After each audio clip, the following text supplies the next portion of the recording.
ఆలోచిస్తున్నాడు, రాష్ట్రం గురించి ఎలా ఆలోచిస్తున్నాడు అనేది అందరికీ అర్థమైపోతుంది. ఇంకా ఆయన మీద కూడా ఇంకా బురద చల్దాం అనేది మాత్రం కరెక్ట్ కాదని నా ఉద్దేశం. కానీ ఇప్పుడు దాకా పవన్ కళ్యాణ్ పార్టీ తరఫున కానీ పవన్ కళ్యాణ్ గారు కానీ స్పందించలేదు ఈ వ్యవహారాల మీద. ఇన్ని జరుగుతున్నా మరి దాని గురించి మీరేమంటారు? స్పందించాల్సిన మ్యాటర్ కాదు అది యాక్చువల్గా చెప్పాలంటే. అంటే మంత్రులు కానీ అంతా స్పందించాలి కదా. టీడీపీ వాళ్ళే స్పందిస్తున్నారు జరిగిన అల్లర్లకి, వాళ్ళు కూడా స్పందించాలి కదా. వాళ్ళకి అధికారులు ఉన్నారు, మంత్రి పదవులు ఉన్నాయి, వాళ్ళు ఏదో ఒకటి స్పందించాలి కదా అని చాలా మంది అంటున్నారు. ముఖ్యంగా వాళ్ళ పార్టీ కులం పేరు మీదే ఈ రభసంతా చేస్తున్నారు ఎక్కువగా. మరి దాని గురించి అయినా స్పందించాలి కదా, ఎందుకు బయటకు వచ్చి స్పందించట్లేదు? అదే టైం ఇప్పుడు జనాలు 100 మంది 100 రకాలుగా మాట్లాడతారు.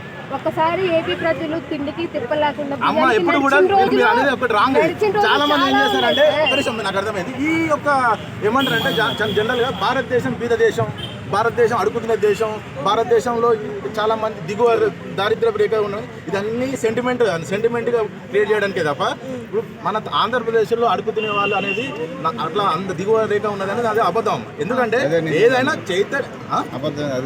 ఒకసారి విజయవాడ రోడ్డు చూసారా? నేను అమ్మా విజయవాడ రోడ్డు చూసారా? అరే నేను మొన్న వెళ్ళి 1 వీక్ ఏంటంటే మీరు 2018 నుంచి చూసారా? మీరు 3-4 ఇయర్స్ రాజకీయాల్లో ఉన్నారు, సీఎం గా ఉన్నారు, ఏం చేశారు? ఎక్కడన్నా కానీ మీరు రోడ్లు చూసారా? మీరు మాటలు చెప్పినంతగా సీఎం గా రాష్ట్రాన్ని చూసుకోవడం ఇది కాదు. ఎవరు?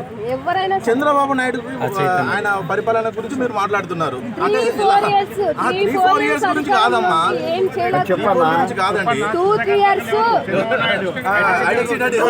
చంద్రబాబు నాయుడు పరిపాలన గురించి మాట్లాడే అర్థం లేదు.